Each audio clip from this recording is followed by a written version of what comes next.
Más Patrimonio. Bienvenidos a Más Patrimonio y que viva México y que viva la Casa Mexicana. En el programa de hoy vamos a hablar de eso, de la vivienda a la mexicana. Cómo es, cómo se compone y claro que vamos a tener historias y vamos a vivir mucho de lo que vivimos los mexicanos en nuestra casa, que es lo más importante que podemos tener porque para varios mexicanos, si no es que todos, la familia es fundamental. Y si la familia es fundamental, la familia necesita un espacio para desarrollarse. La gran mayoría de veces es la casa de la familia, la casa de los abuelos, la casa de los papás, la casa en general encierra muchas celebraciones. También en estas fiestas patrias es cuando la reunión familiar se hace justamente en casa. Hay mucha gente que va al centro, que vive el grito de independencia, pero también muchos otros que prefieren hacer los antojitos, que prefieren reunirse y gozarla en casa.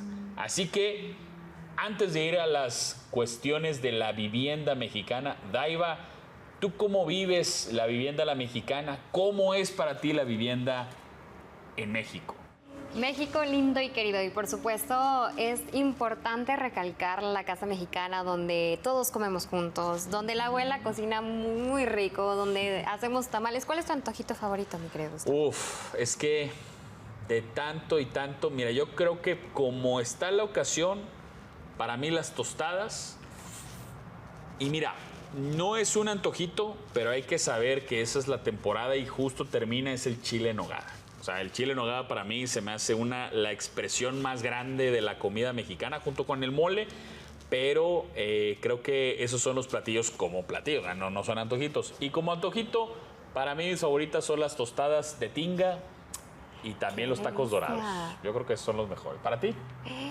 No podría escoger solo uno, me encanta la verdad que el pozole, me encantan igual las tostadas deliciosas, los elotes. Los elotes, la verdad que es un placer culposo que diario puedo comer y no me harto. Y bueno, y por supuesto también estamos a escasos metros de las papas y la verdad que las papas también un sazón diferente porque los mexicanos nos gusta que pique.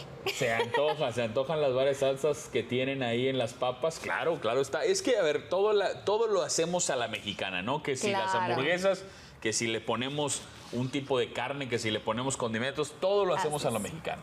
Todo, absolutamente todo, y es que aunque tal vez no sea de nuestra cultura, México lo hace mejor. Y la verdad que no tengo ningún cuestionamiento al respecto. Y hablando de México lo hace mejor, datos interesantes de las viviendas de México, porque también tenemos algo característico aquí en nuestra entidad. Y bueno, de acuerdo a la encuesta nacional de vivienda del 2020, vamos a compartir estos datos. En México hay 36 millones de viviendas particulares habitadas. Ok, entonces estamos hablando de aproximadamente 36 millones para 120, 125 millones de habitantes.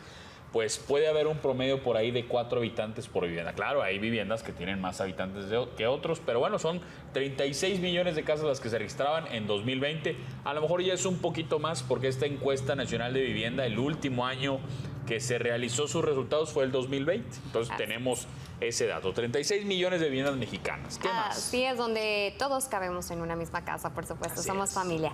El 83.2% son propias, ya sea pagadas o en proceso de pagos. Qué gran porcentaje. 8 de cada 10 viviendas son viviendas propias. Y es que ahí es donde vemos que hay una apropiación. Hay mucha gente que trata de hacerse por medio de un crédito, de algo, hacerse de su vivienda propia. A pesar de que, fíjate que, no sé, yo he visto mucho contenido y a veces Daiva y un servidor lo comentamos mucho que prácticamente nuestros celulares nos están escuchando y a mí me salen muchos videos de bienes raíces, de créditos, de lo que yo hablo casi todos los días. De lo que aquí les platicamos, por supuesto. Oye, nos escuchan los celulares. Y fíjate que mucha gente, bueno, algunos que quieren hacerse influencer dicen, es que comprar una casa es la mayor tontería que existe, porque es mejor rentarla, porque mejor el dinero lo pones en inversiones, porque bueno, unas cosas ahí muy sofisticadas que entiendo que cada quien puede tener su realidad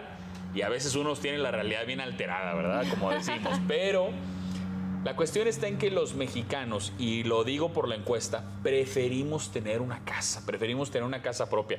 Aunque me cueste lo que me cueste, está muy interiorizado en la cultura mexicana. Para bien y para mal, no estamos para criticarlo, hay que celebrarlo y hay que decir, oye, por eso es que para un mexicano es tan importante hacerse de su casa, sea cual sea la situación, es lo que hay. Claro, y representa a los trabajadores que somos como sociedad. La verdad que es un orgullo ser mexicano y que Claro. a pesar de las situaciones, sea cual sea, tratamos de hacer este patrimonio Sí.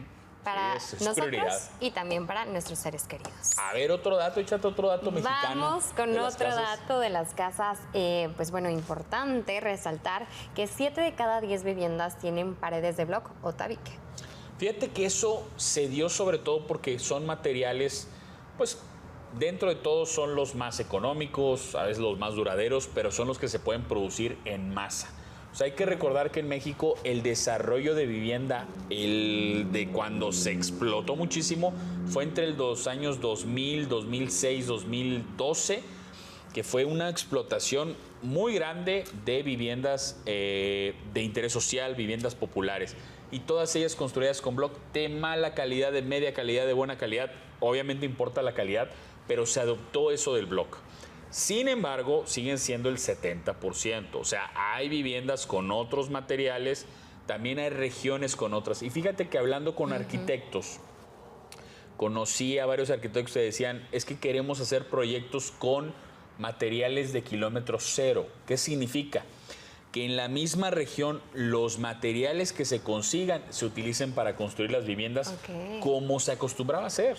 Claro, con lo que se tiene en la tierra, con lo que Se tiene a la cerca. mano, lo que se tiene cerca para poder construirlas. Son maneras de construir. Yo sé que a veces se pensaría que una casa de madera, por ejemplo, es más económica. Temo decirles que no, que la casa de madera es mucho más cara por el material. Pero creo que es importante mencionar que más allá de los materiales de construcción, saber que, pues bueno, 7 de cada 10 es bloc o tabique y lo podemos ver en nuestras viviendas, pero creo que es muy importante reconocer que hay otras culturas, que hay muchos Méxicos dentro de México y que un material no necesariamente es mejor que otro. Yo creo que lo importante es respetar la cultura de cada localidad. Claro que sí, por supuesto. Vamos con el siguiente dato que me da mucho orgullo escucharlo, pero todavía hay trabajo que hacer. 95% de las cuentas cuentan con energía, el 90% con agua entubada y el 80% con drenaje. Todavía hay un porcentaje donde este tipo de servicios no es posible. Sobre todo yo creo que las zonas marginadas, que son las que más batallan, o bien zonas que no están adecuadas para que se construyan las casas. Y es que es un tema también de recursos, es un tema fuerte, sobre todo lo del drenaje, 80%. Todavía hay muchas casas que no tienen drenaje, que cuentan con biodigestores o con letrinas, sí, lo cual hace más complicado el tratamiento de los desechos, ¿no? Y 90% con agua entubada, aunque sabemos que el tema del agua también sigue siendo un tema fuerte y grave, que obviamente hay que seguirlo trabajando. ¿Qué otro dato? Porque tenemos algunos otros datos más. Así es, vamos con el tamaño promedio de una vivienda. Es de 4.1 cuartos con 2.3 habitaciones para dormir. Y es que muchas veces decimos cuartos, ¿cómo? ¿Tiene 4 habitaciones? Bueno, pues no es propio, pero el cuarto es decir, la fracción de la casa. O sea, una cocina se considera como un cuarto, una sala se considera como un cuarto. Entonces, la gran mayoría tiene 4 cuartos y 2.3 habitaciones, sí. Y de hecho también por ley, mucho tiene que ver con reglamentos que se dieron. El Infonavit, por ejemplo, puso orden en ese sentido a partir de los años 2000 más o menos, en donde a fuerza tenía que haber 2 habitaciones, entonces era lo mínimo indispensable. Perfecto, vamos con el penúltimo dato de esta noche. El 60% tiene techo de concreto, pero en zonas rurales todavía hay techos de láminas, palma o madera. Así es, 60%. Tampoco es demasiado, lo de la losa, que se use con concreto, con cemento. Creo que ahí es importante entender que existe esta parte cultural. Por ejemplo, en Yucatán, en Chiapas, tenemos también muchos ejemplos de utilizar el bajareque, que el bajareque es, digamos, como una varilla. Son varillas exactamente utilizadas de madera que se van entrelazando, o también tenemos el que más conocemos también en Coahuila, que es el adobe. que son materiales preciosos, que son materiales locales y únicos, que todavía le dan esta distinción a la vivienda mexicana, que no hay que verlos como inferiores, porque son térmicos, son resistentes y sobre todo se hacen con la tierra. Así es la importancia de la identidad en cada una de las viviendas mexicanas. Y vamos a una pequeña pausa comercial porque ya vamos a ir con casos de la vida real. Un caso que tú mismo experimentaste, mi querido Yo lo Gustavo. viví en otra ciudad, en Mérida, Yucatán. Así que quédense con nosotros para continuar aquí en Más Patrimonio.